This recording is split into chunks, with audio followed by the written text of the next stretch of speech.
everybody, and welcome to the Aggieville Alleycats podcast. Where come rain, shine, or anything in between, we're here to deliver to you the Kansas State sporting news that you so love. I'm Ace Edwards, right alongside Connor Baltazar. And welcome to part 2 of the anniversary festivities that we have. This time, it's just going to be a Q&A episode since it's been like 6-7 months since we did an Ask the Alleycats episode. It's been a minute. It's been a while. It's been a while. Yeah, so it's just going to be a pretty standard Q&A. We got a lot of really good questions that I like, but before we get into that, I just wanted to give a thank you to the sponsor of the show, that is Greg Arthur. If you want to have your name read out at the beginning of every episode, please be sure to check out the official supporters link found in our podcast and Twitter bios. But most importantly, let's just dive straight into the questions. Firstly is from Aggieville Alley frat house member Ethan Brown. And the first question is, did you think that you would last this long? I must pause. That's what she said, quoting from him. I think you and I have, I know Scott asked this question, so I admitted it later. But I think you and I have said multiple times and genuinely believe that, like, we had no expectations when we started the show. So yeah. So I guess in that sense, yeah, we didn't expect to make it this long. But we truly just started the show because we thought it would be fun. So like everything from then on has really been gravy for me, at least. So making it 3 years, like, I'd say that I didn't expect to make it 3 years because I'd expected absolutely nothing. The only expectation I had was for nobody to listen and for us to give up after like 2 episodes. So yeah, which didn't happen. So I guess in a sense, no, we didn't expect it to survive that long. But the next question from Ethan is, what advice do you have for grad school? Don't slack off on your reading and pick something that you actually want to do. Yeah, you took exactly what I was going to say with the second one. Pick something you actually want to do. Because undergrad, you can kind of get away with like, I mean, like if you're planning on going to grad school, like you should be at least like somewhat close to what you want to do. But undergrad, like you can almost get a mulligan, like if you go to grad school. But like, yeah, don't do grad school if you're just like, I don't know, maybe I'll do this. Like you need to want to do it because you're going to be doing a lot of it, whatever it is you do. Yeah. I mean, with law school, we both picked law school for, different reasons because we want to go into different parts of law. But we both went into it out of the, we actually wanted to go to law school. We wanted to be attorneys. Yeah. So, I think the worst possible decision to make when going to law school is if you're just like, why not? Like, unless you're just stupid smart, which I guess is an oxymoron, but it's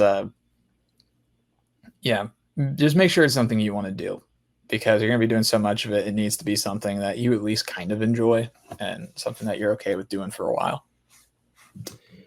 Yep. So thank you, Ethan, for the questions. The next one is from, we'll just say a special someone, unless she wishes to have her name read. I think she's probably fine with it. She's on Twitter. She's in my profile picture, man. It's Sarah. It's Connor's girlfriend. Yeah. Who would be in your all-time K-State basketball starting five with the caveat that no one in the lineup could have played at the same time? This is an amazing question. I actually had to do some research for this, and I have my five. Connor, do you have yours? I think I can get to five. Okay. But there's first something that I want to just bring up that makes this question kind of diabolical, and it's that you cannot have Michael Beasley and Jacob Pullen and Bill Walker. Like the real competition's between Beasley and Pullen, but like that is like absolutely brutal. Like with that caveat, so you have to pick either like one of the most beloved players of all time in K-State history, who has the all-time scoring record and spent 4 years and was like he's like an all-time K-State guy, versus probably the most talented basketball player to ever play at K-State. So your pick there really just comes down to like, do I want the best K-State guys or I just want the best basketball players? And I think I'm going to try and do a bit of a mix of this, but I can't not pick Jacob Pullen. and I also, it's tough to go wrong with Poland and Beasley. So like, I'm going to go with Poland just because that was my knee jerk reaction. I'm also going to pick up Ernie Barrett here, mainly because I know there's no one else from that era that I would accidentally pick. Mm-hmm. Mitch Richmond has to be on this list. I would say Marquise Noel if I hadn't taken Jacob Poland, but can't do that now. But those first three, Poland, Richmond, Barrett, those are a pretty easy combo there. Then after that, I was about to say Rodney Magruder, but I can't say Rodney Magruder. No, you can't say Magruder. You see, this is really getting difficult. Keontae Johnson next, and I'll round it out with Bob Boozer. All right. Well, since you took Poland, I'm going to take Beasley. And also, you take the same players as me. No. I know. I just didn't want Beasley to not get selected here. Oh, I see. And also because you didn't select Marquise Noel, I'm taking Marquise Noel because he's my favorite K-State basketball player ever. Then I'm actually going to take Dean. I'm going to take Dean Wade. And then Ed Nealy and Ernie Barrett are probably going to be my last two picks. Your roster probably wins. You know, we have two Ernie Barretts, but also I have Marquise Noel to hit the random half-court shots. Who really wins? That Marquise Noel, Jacob Poland battle would be legendary.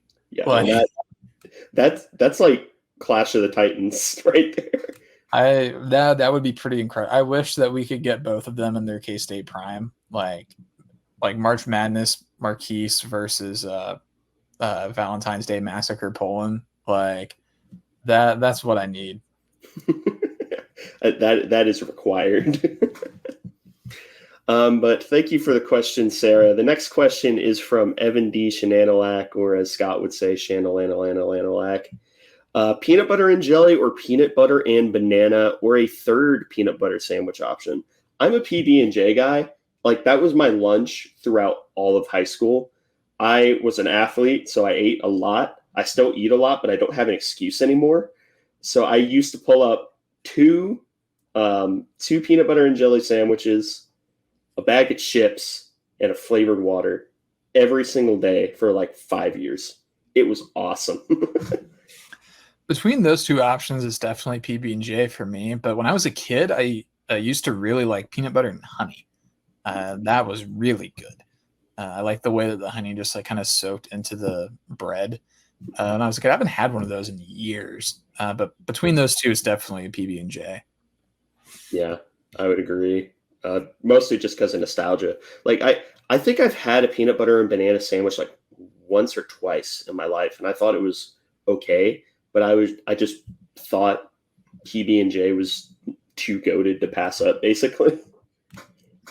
Yeah, I mean, you can't go wrong with an Uncrustable. Like, true. Nick English knows that. English having one in the dugout. Bro was raw dogging it too. He had dirt on his gloves, and he was just munching away. Yeah, that was kind of nasty. Yeah. But thank you, Evan. Next question is from Jess Rutledge. What is your way too early thoughts for the 2025 baseball season? Well, this one's still ongoing, so I don't want to get like too far ahead of it. But next year's team is losing a lot. Like pretty much the entire infield except for first base with David Bishop, and the entire outfield with the exception of Nick English is going to be gone.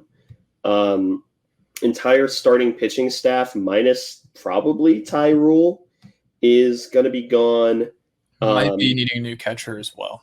Yeah, might be needing a new catcher depending on what happens with Pelletier. Plus your top reliever, two arguably relievers, Neighbors, and I don't know. Well, Slack, I'd say he's like 2B behind Dean, maybe. But yeah, I mean, next year's team, I think, is a team that you're doing a lot of projection because it's going to be such a young team. It's going to be a very, very talented team, especially with next year's class. I know, Connor, you're really high on AJ Avasco, among other players. But if you were to put a gun to my head, I would say that this is I genuinely don't know. So like I would say they're probably a team that is fighting in the middle of the pack of the Big 12, like a 500 Big 12 team, which given this last year, it will feel like a pretty big step down. But, there'll still be a fun team to watch, if not just because of how young they will be.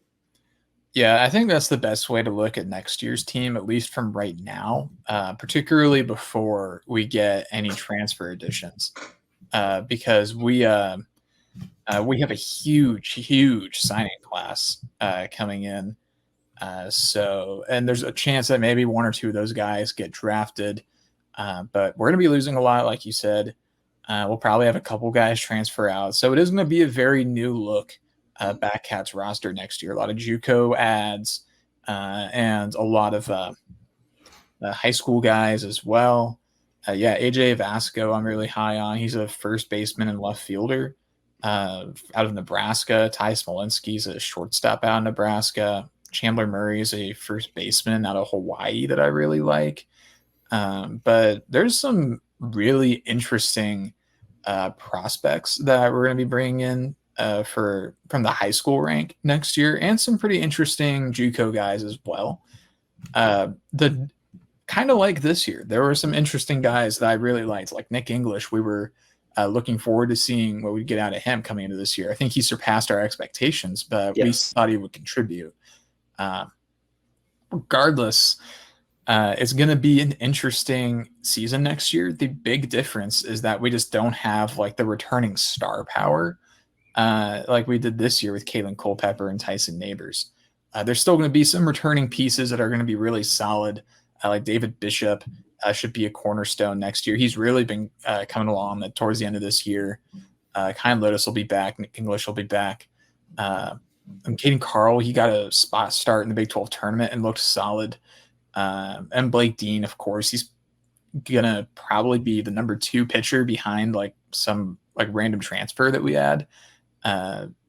But next year's team is going to be really tough to project because we just need to wait and see with who leaves and who stays and all of that.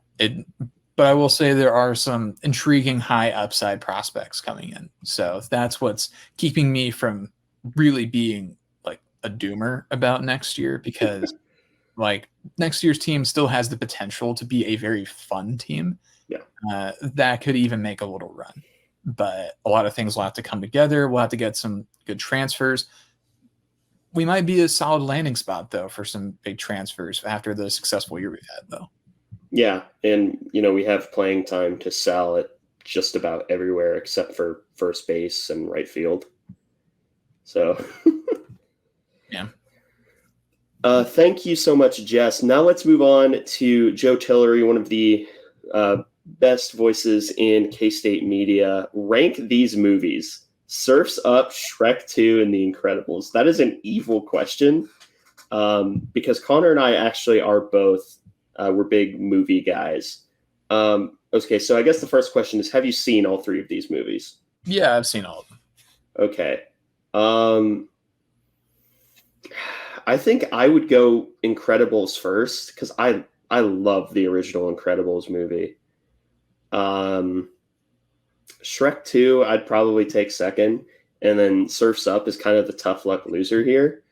I actually like Shrek 2 more than I like any of the other Shrek movies, and I know that's not a particularly hot take on the internet nowadays, but yeah, I'd go basically in reverse order you've listed: Incredibles first, Shrek 2 second, and then Surf's Up third.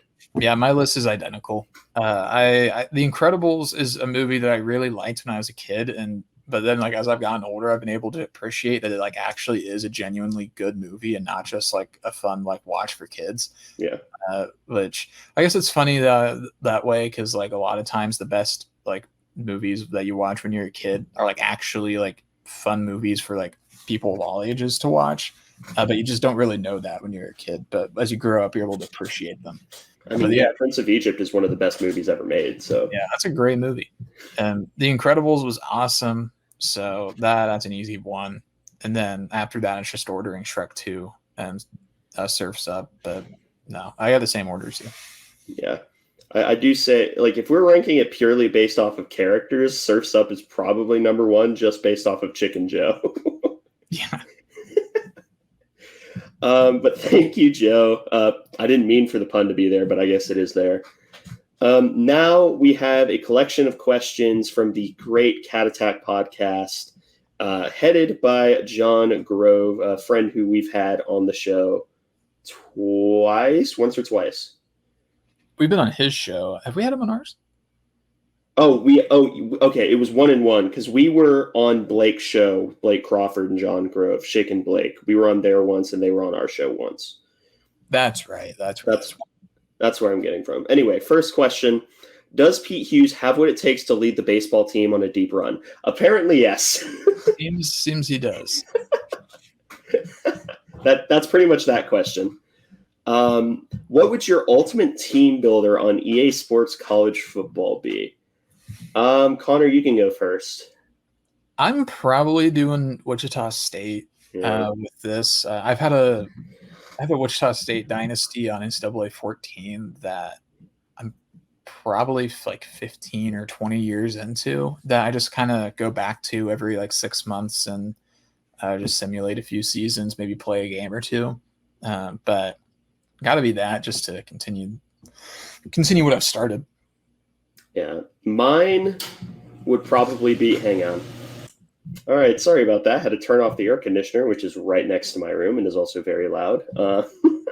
But I would probably go with North Dakota State, just because I think that they've been a school that probably should have moved up to FBS for quite some time now. I don't know who I would replace. I mean, probably Old Dominion, but poor Old Dominion. They get replaced in everything. But yeah, I'd probably go North Dakota State. And if I had to bring up a school from an even lower rank, I would probably go with Pitt State or Washburn. I know I caught heat on Twitter for jokingly saying "Go Rillas." Well, I got heat. It's from one person, and it's someone who's asking a question later on. But yeah, that would be my pick. And I think I'd really just side with North Dakota State because, like I said, I think they should have been an FBS school a long time ago. Yeah. Fair next question from Cat Attack. What is the best snack option at the concession stand during football or baseball season? There are a couple of elite options so long as you don't end up with me in the Baylor game and you get a mac and cheese burger that's literally just a hockey puck. Yeah, you really got tough luck with that because I got one as well and mine was fine. So it was just something with you, man. But baseball for me is probably I always say like a hot dog because that's the classic, but I always get popcorn. And I'll get popcorn at pretty much any sport event because I just love popcorn. In case it actually kind of has decent popcorn, all things considered.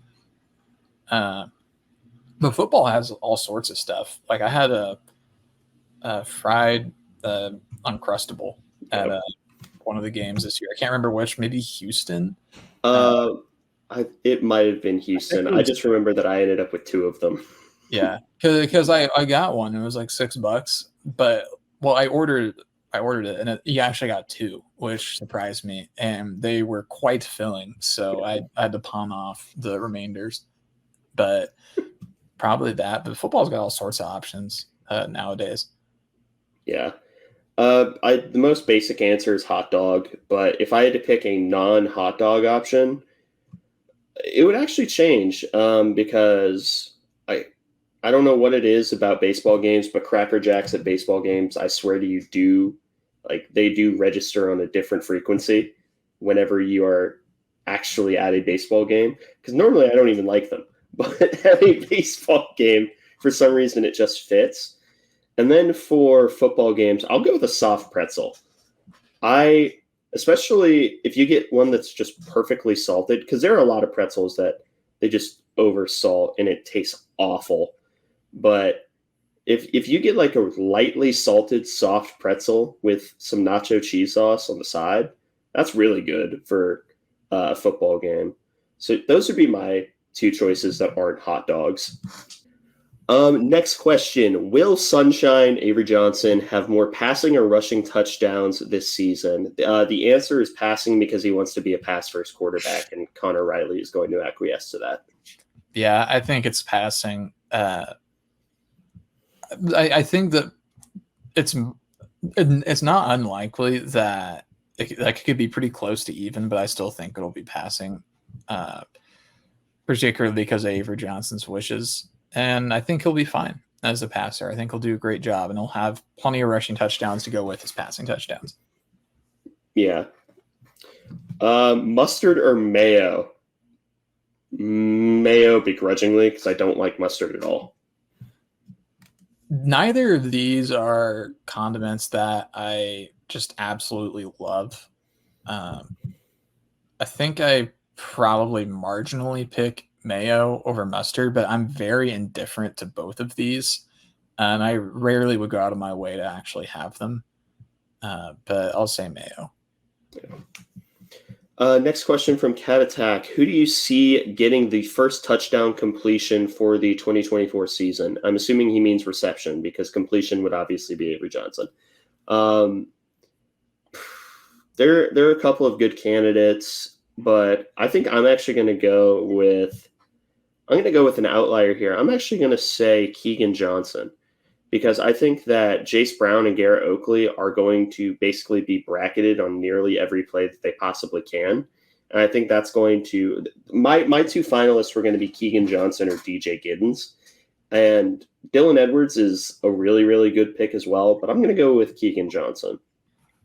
Yeah, I'm rolling with Dylan Edwards here. I think that with all offseason to wait and scheme for it, I think that they may get out there quickly and get Dylan Edwards some big touches early to get him comfortable. And also, I think it'll be a fun – I think Avery Johnson may even want that because it'll be one of their first times being on the same team instead of playing against each other, at least at like high-level competitive football. So I think I'll go with Dylan Edwards here. Last question from Cat Attack. How do you think the baseball team will handle the pressure of super regionals compared to the earlier rounds? Well, they played better in the regional than they have the entire year. So maybe the pressure makes them better. Yeah, it might be that. I really don't know what to expect going into this weekend because Virginia is a very different matchup for us than any of the teams in Fayetteville. Because they're a fantastic hitting team, but they are not very good at pitching. They've been particularly bad pitching, I think, recently. So that these games could be barn burners, but I don't think the pressure is going to be a significant issue for this team. I think there's other things that are more likely to be an issue than the pressure being there. Yeah, because if I had to come up with a comp for a team that we've already faced, it'd be Oklahoma State. Because Oklahoma State's not the greatest pitching team, but they just absolutely mollywop the ball. And that is – we took 2 of 3 against Oklahoma State this year, right? Yep. Yeah, so I know that stats don't have us favored in I think Stats of War did projections to advance past the super regional. He had Virginia at 68% to advance. I view Virginia very similarly to how I view Oklahoma State because they really are that same archetype of team, which is weird for a Virginia squad because they're kind of like old school Wichita State, where like mid 2000s Wichita State just decimated people with really good pitching. But yeah, I don't think pressure is going to be the problem because when the pressure was on in the biggest moments, K-State was able to pull through really, really well in the regional. Yeah, I mean, this baseball team on multiple occasions in the regionals created their own pressure and then performed better under it. Like Tyson Neighbors did that in probably 3 innings in the game against Arkansas, where he created an adverse situation for himself and then managed to navigate it pretty flawlessly for the most part. So I'm not too worried about that angle for the Batcats. No. So thank you to Cat Attack. Go check out their show. They post every Friday or Saturday. They record on Thursdays. They also asked us a question about if we would be able to hop onto the show on Thursday. I probably won't because A, we'll be recording ourselves, and B, I have work. So. Yeah, I also have work. So the answer is unfortunately probably no. But maybe another time. Another time. Next question comes from Matterhoof. If NCAA golf should add one rule, what should it be, and why is it that all golfers should have to kill a six-pack of their choice before turning in their score for the round?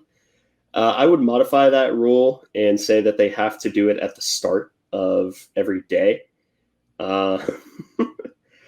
That is a really good rule, and it would certainly make things more entertaining. You probably have to have a DD for the golf carts, so maybe just make the caddy do it if they have caddies.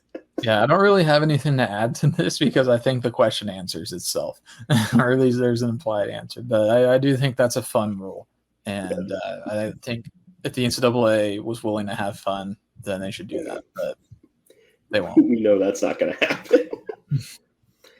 Next question is from Zach Zumwalt. Is it better to have one offensive coordinator to handle the gameplay in an a la Klein, or two co-offensive coordinators with Riley and Wells? We'll take that first question as its own thing. It depends on your philosophy, and it depends on how well the two offensive coordinators are going to be in concert with one another.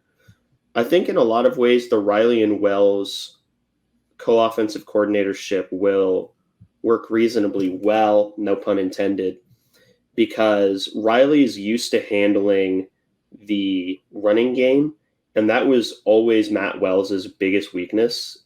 Pretty much anywhere he went was scheming a consistently good running game. And the question mark with Riley is scheming up a creative passing game. That's something that Matt Wells has always done really, really well, and it's based off of a few foundational concepts. It's like how most air raid offenses run like 87 different versions of mesh, and it always works because mesh is broken. But I wouldn't assign a value to either system because I think it's on such a case-by-case basis. If I had to pick one, I would go with the one offensive coordinator because I think that's the one that has the best chance for scheme cohesion more generally. Yeah, I think I agree with you here. I'm not like instantly appalled or anything by having a 2OC system, so long as there's a clear division of duties and there's a clear play caller.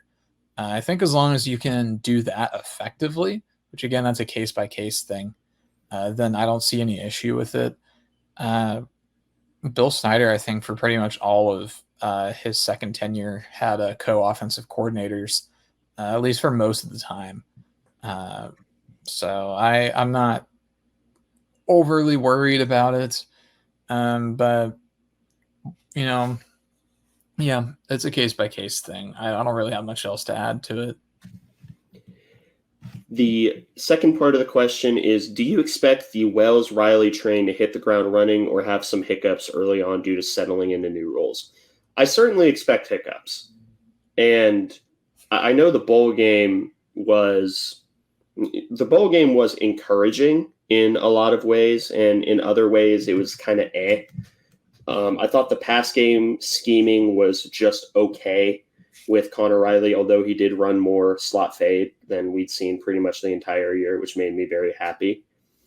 I would expect hiccups in the same way that, well, hopefully not to the same extent, that Colin Klein had hiccups at the beginning of the season with Adrian Martinez, where the offense against South Dakota and Tulane were just anemic and just weren't good at all. I wouldn't expect that level of struggle, if not just because I would go insane if I was projecting that. But Riley also has Wells to lean on, and Wells is one thing, certainly it's an experienced play caller. Even though Riley is going to be calling the plays, I imagine that Wells will have some degree of input, like if asked. Yeah, I'm there as well. Another thing to consider is there is so much talent in this offense at the skill positions that maybe there are going to be hiccups, but there's maybe going to be times where that gets masked by a guy like Avery Johnson just being as good as he is. So I think that's something that we have to consider. But Matt Wells is super experienced, and you can't really, if you're Connor Riley, you can't really ask for a much better co-offensive coordinator, I think, than Matt Wells, given his experience and the fact that Matt Wells's strengths cover up any of Connor Riley's perceived weaknesses. So, yeah. Plus, Matt Wells, we made a video about Matt Wells and how he would interact with the K-State offense. He's been able to get the most out of every single quarterback that he has ever coached, from people like Chucky Keaton to Adam, I think it's Adam Reyes or Adam Keys. And of course, the biggest one is Jordan Love. And he also turned Henry Colombi into a passable Big 12 starting quarterback. He ended up at Marshall in the last year of his career and not as a starter. So Matt Wells is able to, as a quarterback's coach, really elevate the offense. I think Matt Wells as a quarterback's coach is an upgrade to Colin Klein. Yeah, I don't think that's a controversial statement. And that's more credit to just how good Matt Wells is. And that's with Colin Klein being a really great coach in his own right. It's just Matt Wells is very, very, very good at this specific area, which is being a QB whisperer and really understanding the pass game. Yep. The next question is from the second and final member of the Aggieville Alley Frat House to ask a question. That is Lucas Cook, also known as Lucas on the Plains, who's made quite a few excellent videos on YouTube. He's infinitely more popular than us, so I don't know why we're shouting him out, but he makes excellent content. Do you foresee the Big 12 switching football, basketball, and baseball schedule models earlier than the future 4 seasons outlined to be more regional? Does this change if more teams are added to the conference due to the NCAA landscape changing? I don't think so. And this is depressing. I think that the Big 12 I think all conferences are sort of going away from regionalism. And I think the opportunity for the Big 12 to sort of keep a regional identity would be to keep the pods, like the pod system that was being projected during the first and a half round of realignment for the Big 12. I would like them to, because I think regional rivalries are a big part of why college football is infinitely better than the NFL. But I wouldn't foresee them doing that. I think it'd be much more likely to see that for some of the non-revenue sports than for football and men's and women's basketball. Like baseball, I think would make a lot of sense to do that, to at least have like a semi-regional scheduling thing where you still go and visit other teams that are far away, just maybe not as often. But yeah, I think you're right. Probably not. But if the NCAA does expand, or the Big 12 does expand, then maybe that gets looked at a little bit more closely. But I wouldn't really count on it for football in particular. Yeah. The next couple of questions are from Chef Andre Napier, one of 3 great hosts of the Cocaine Willie podcast. First question is, what is the best color in sports?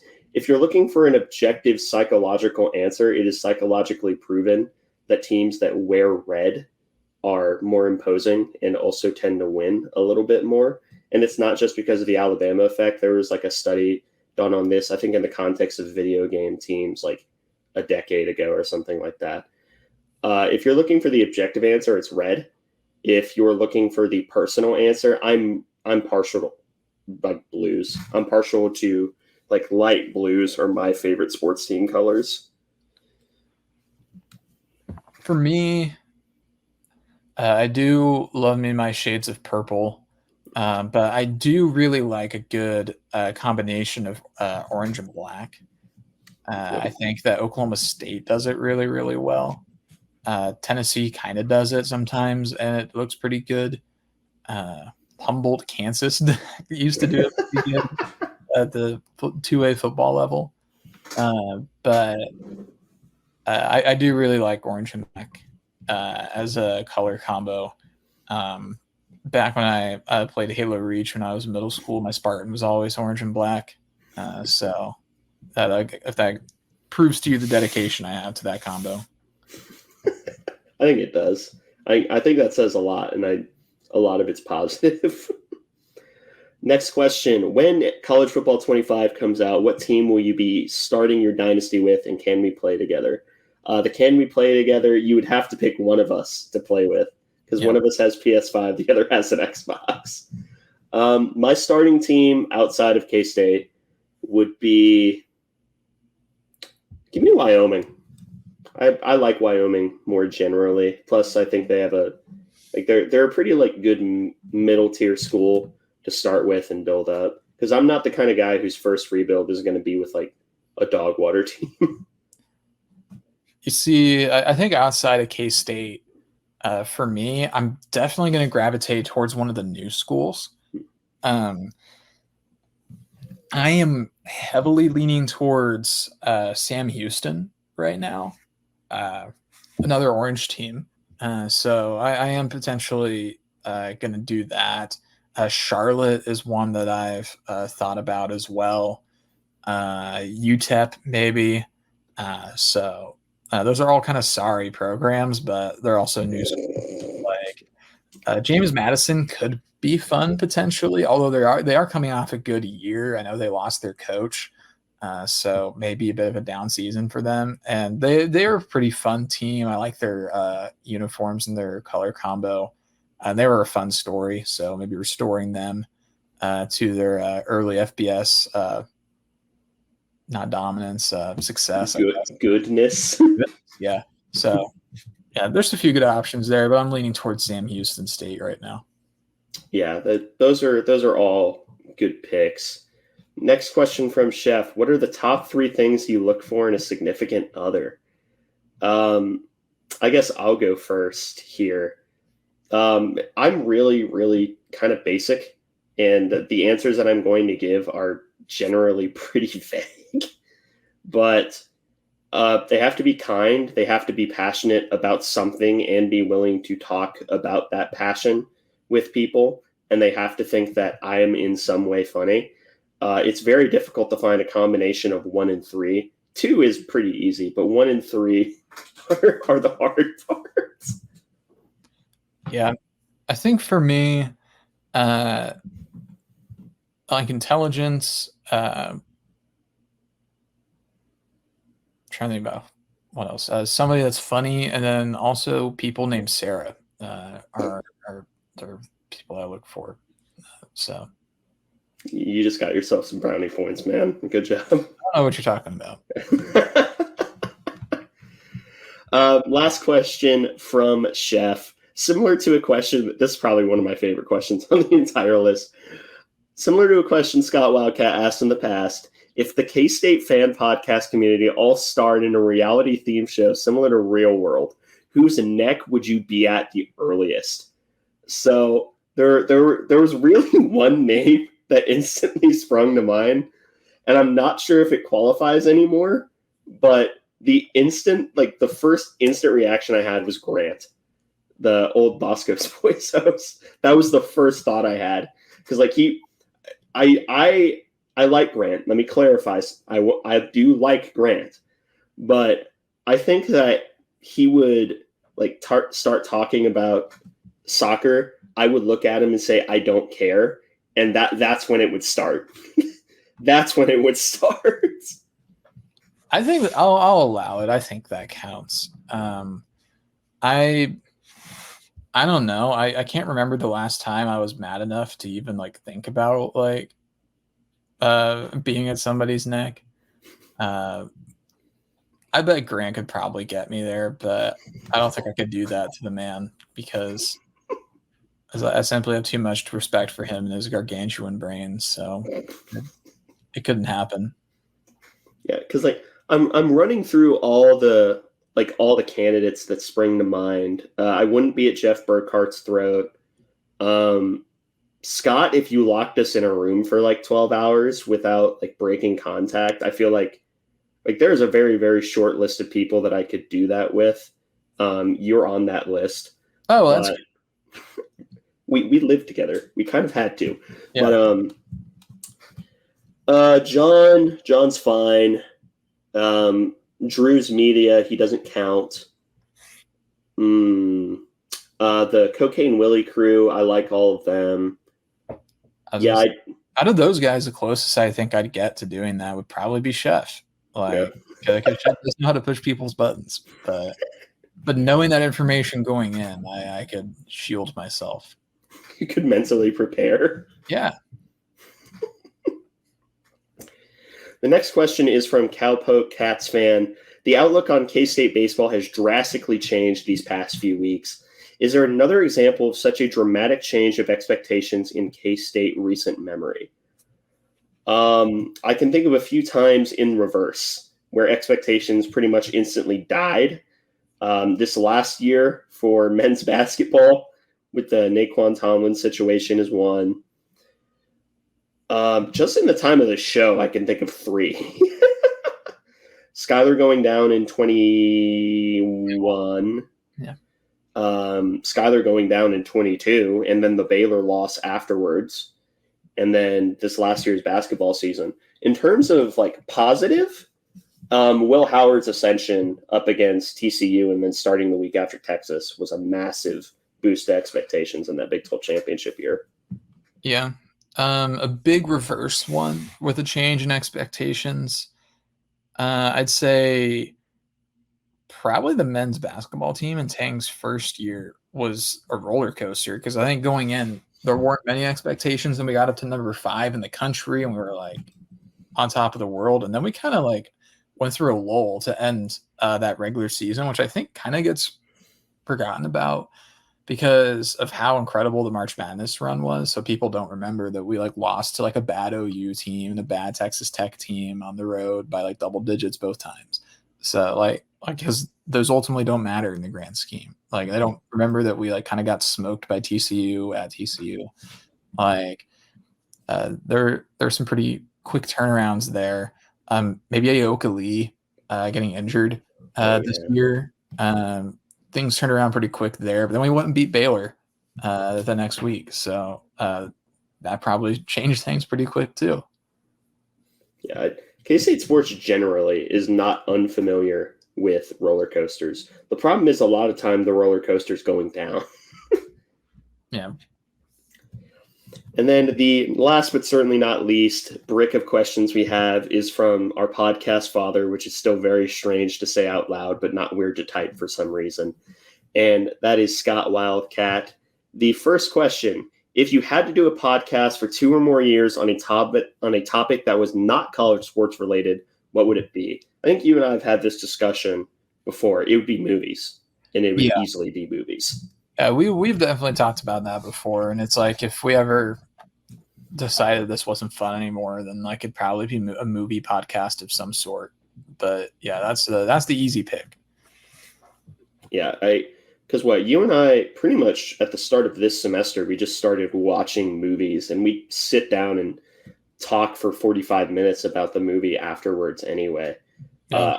Didn't we spend like an hour after watching Beau's Not Afraid, like just talking about the movie, and we came to no conclusions whatsoever? Yeah, no, that was definitely one of the movies that we watched, and but I don't recommend it to most people. I couldn't safely recommend it to anybody, I don't think. But at the same time, I think it's worth watching once. But I'll never tell somebody to watch it. No, and I don't think I'll ever watch it again unless it's with like a large group of people who haven't seen it before. I think that would be really fun. I probably won't watch it again either, just because it was so weird. I still don't.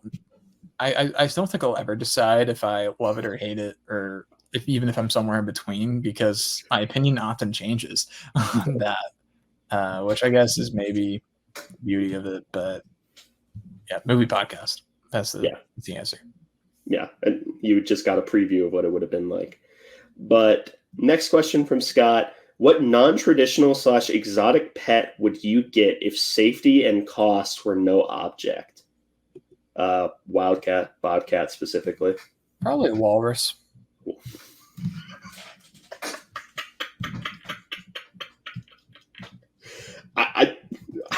That was like the last answer that I was expecting, and then it simultaneously all made sense at once. That's an easy pick, man. They have mustaches. I think that's cool. I agree. I do think that walruses or walri. I think it's walruses, or I don't know, plural of walrus. But yeah, I'd go with probably a bobcat, and obviously Connor went with walrus. Next question. What is the season stat line you would need to see from Avery to say he lived up to the hype? Wow. That's a bomb question right there. It depends on what your expectations are for him, and that's a not satisfying answer, so I'm going to elaborate more. But I don't think the fan base will say he lived up to the hype unless he's like a top 10 Heisman finalist. And I think he has that talent. I just don't think he's there yet. So for me personally, I'm just going to say in terms of ratios, I like to see like at least a 2,000-yard passing season and at least a 2-to-1 touchdown to turnover ratio. That includes passing touchdowns and rushing touchdowns. That would be my personal expectations for him, and I would say he lived up to my own hype. But the problem is that the hype in the fan base is next level. I think if you took every fan's expectations and averaged them out, I think most fans would be happy with somewhere between 2,800 and 3,000 passing yards. Or I'd say they would meet their expectations, like 500 rushing yards, 30-ish touchdowns total across passing and rushing with like 12 or fewer turnovers.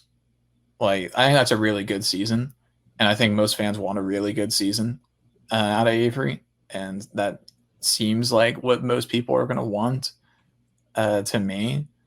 What the maximum of what he's capable of, I don't even want to get into, because there's like so much we know, but so much we don't, that it's just so hard to project. But I mean, the sky's the limit, really. Yeah, I agree. I've said it before. It's his ceiling is the sun.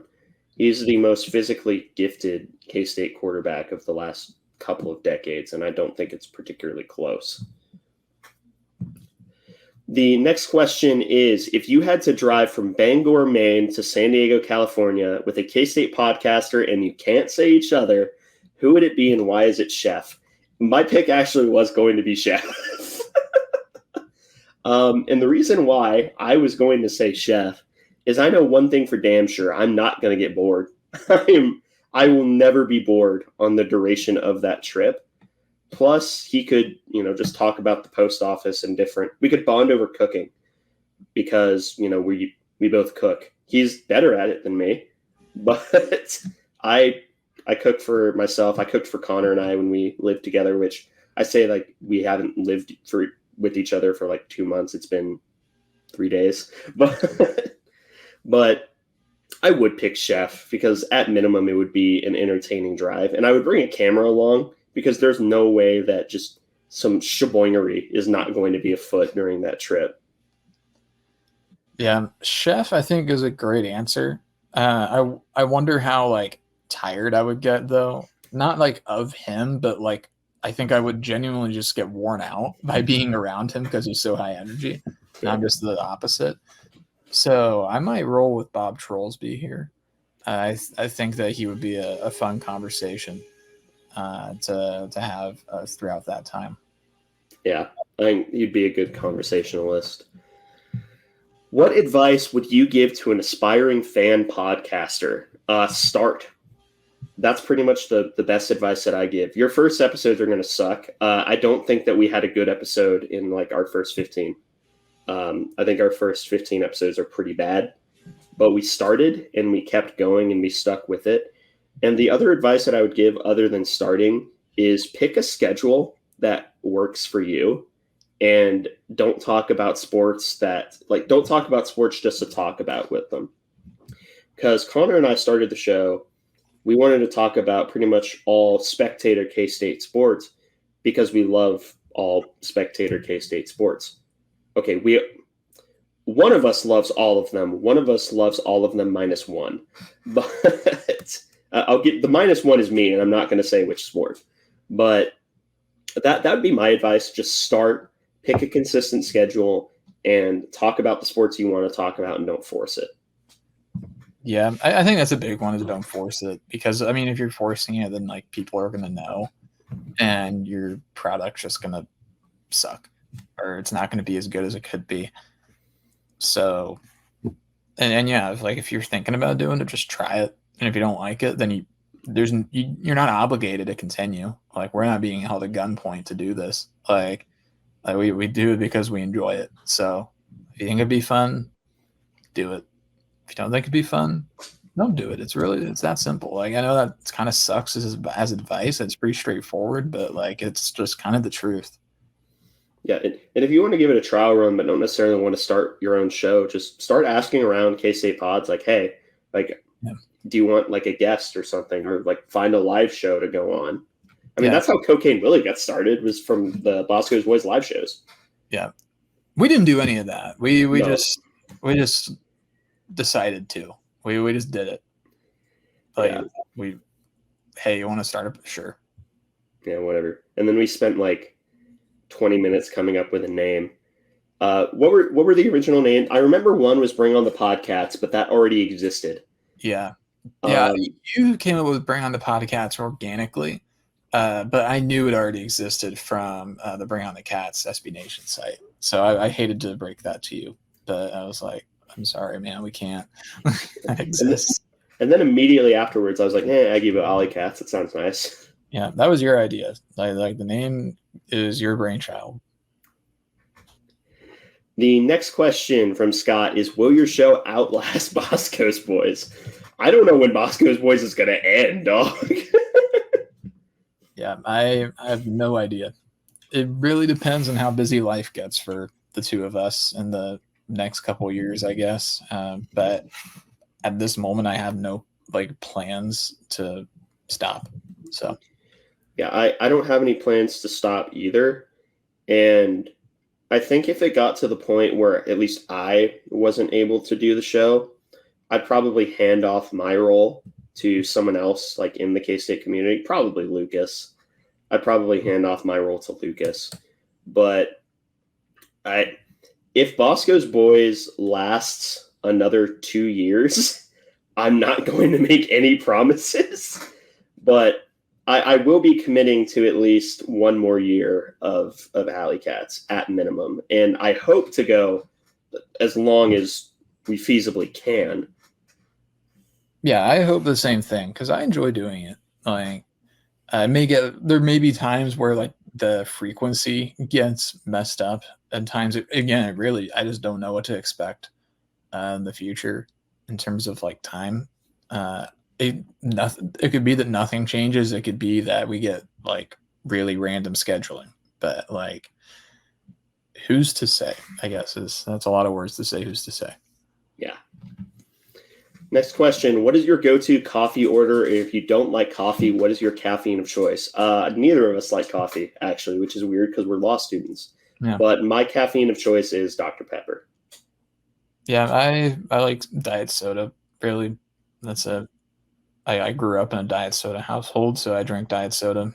Then, whether that be Diet Dr. Pepper, Diet Coke, Diet Pepsi, whatever. Yeah.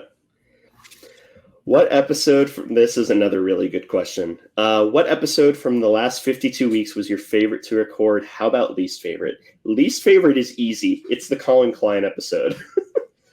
Yeah. You and I we didn't want to do that episode at all.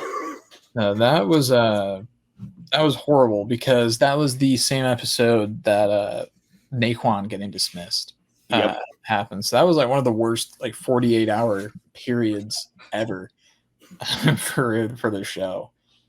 So I think it's got to be that, I think. Yeah. And the favorite episode in terms of the last 52 weeks, it falls just outside of it, so we can't say the Big 12 championship episode. I remember having a lot of fun with the conference draft we did with Lucas, which I think was like 2 or 3 weeks after our anniversary last year. If I had to pick a favorite in-season football episode, it was probably the TCU preview. I had a lot of fun recording that episode, but I think number one would be the conference draft, even though I got absolutely decimated in the voting afterwards because I didn't have a creative name. Yeah. Sorry, man. The Alliance of State Schools won. Like the winner was correct. But for me, it's either the conference draft or the episode immediately following women's basketball upsetting Iowa on the road. Yeah. Those two were super fun. There was a lot of fun episodes last year, given just the excitement of the football season, the Big 12 championship, and then, of course, the men's basketball season going the way it did.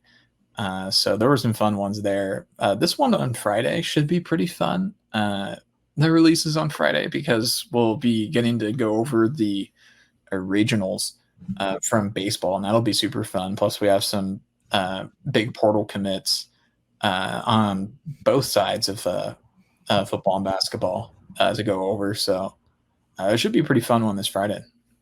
Yeah, nice plug for that.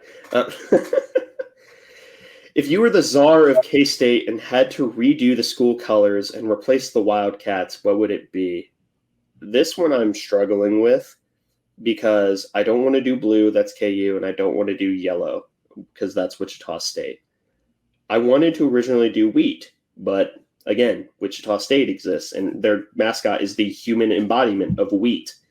So I think what I would do is I would sort of embrace like more, it would basically be a gradient yellow-orange that's supposed to be like the Konza Prairie at sunset. That would kind of be, I guess if I had to pick one, it would be like not burnt orange, but like 2 shades lighter than that orange. I think I would go silver and orange or black and orange with them equally being used as primary colors. And I would go back to the Aggies because I think it fits K-State. Yeah, but you took the name right out of my mouth. I was going to go with the Aggies as well. I'm thinking maybe green because I think I remember one of the K-State accounts posting that K-State originally was green for a while. So we can go back to being a green school of some variety. I don't know if it'll be light or dark, like which version of Oregon green are we going to be, but could be fun potentially. If not that, then some sort of orange and black combo, even though we'd be like the third school in this region to do that. So yeah, I think an honorable mention is if I had to completely, like if we were loose with completely redo, I would change it from royal purple to lavender. But I don't know if that falls within the rules. I don't see why it wouldn't, but oh well.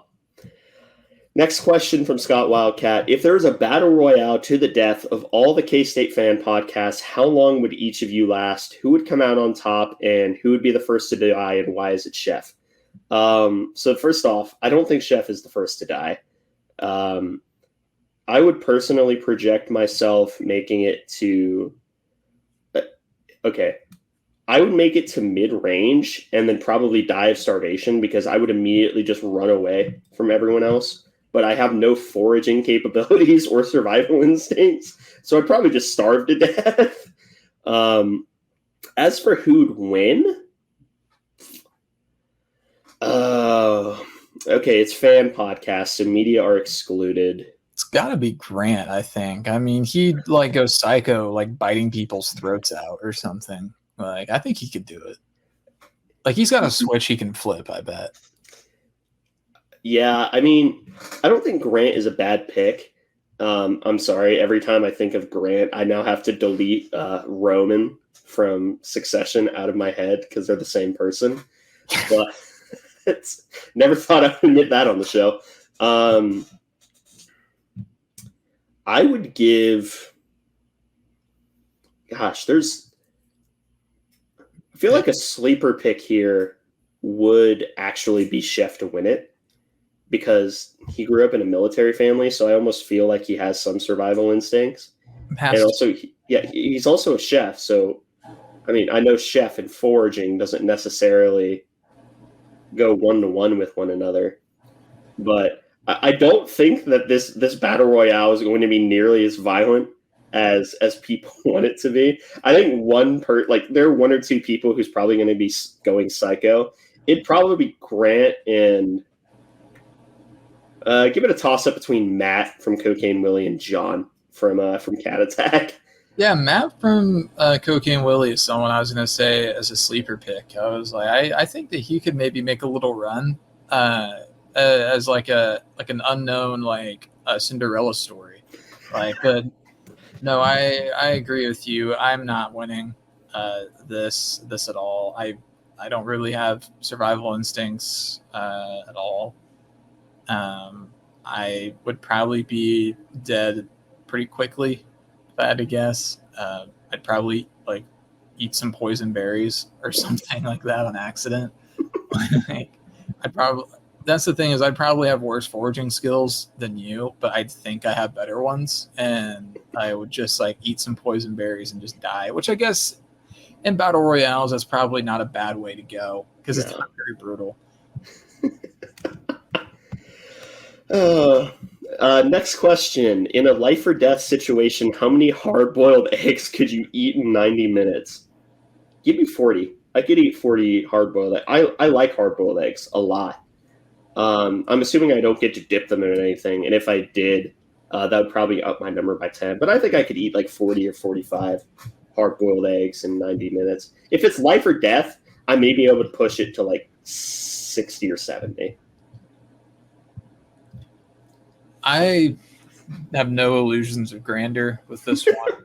I think I could do like a max of like 15 because eggs are just so filling. So I don't think I'd get very far, and I don't really eat hard-boiled eggs much, if at all. So like my experience is lacking, my potential is low. Like I'm not a very good prospect here for the hard-boiled egg eating bowl. So I'd roll with Ace over me here. Yeah. Second to last question. Can we get an update on Ace's pursuit of the girl who likes his cooking? We have gone out on 2 dates, and we are planning a third. That's it. We're married.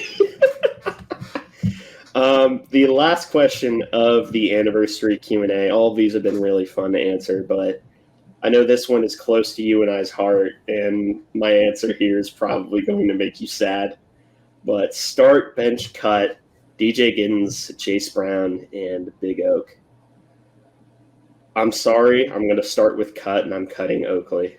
And I know you're not particularly happy with that outcome, but I'm really high on Jace Brown.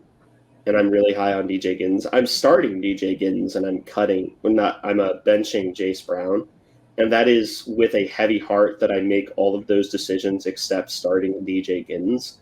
All three of them are really, really good.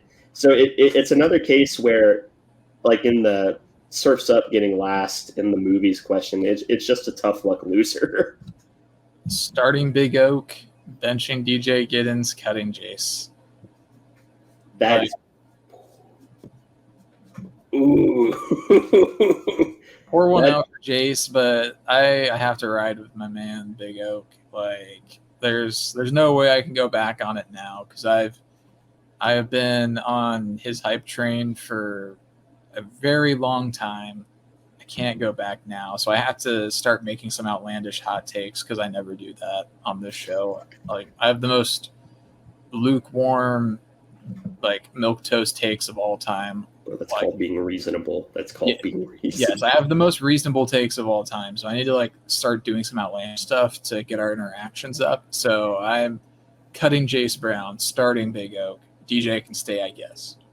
He can stay, I get. Begrudgingly, DJ Giddens can remain. I'd rather start and bench Big Oak and then cut DJ and Jace, but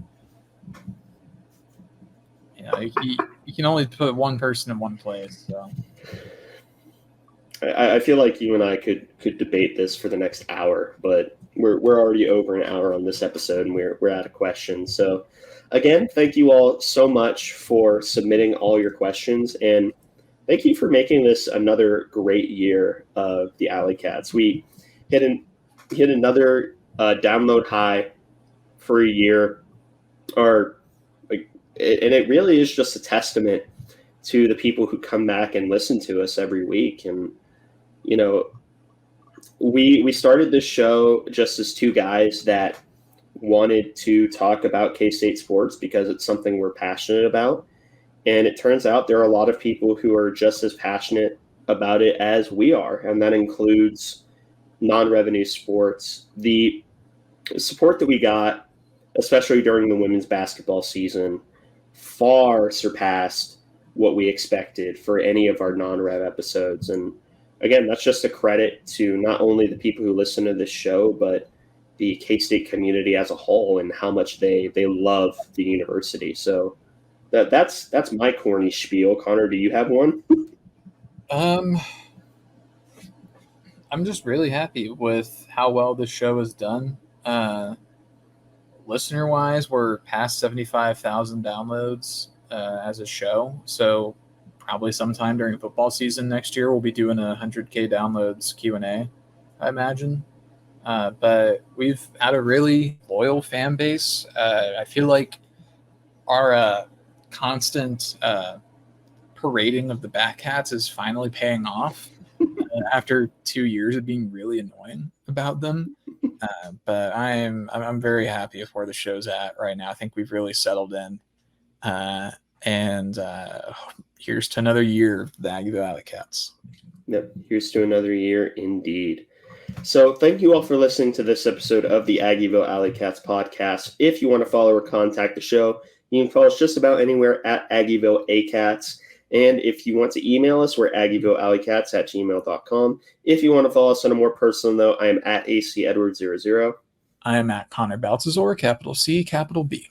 And if you want to support the show financially, please be sure to check out the official Aggieville Alleycats merch store or the official supporters link, both in our podcast and Twitter bios. But most importantly, thank you all for listening to this episode of the Aggieville Alleycats podcast. Where come rain, shine, or anything between, we're here to deliver to you the Kansas State sporting news that you so love.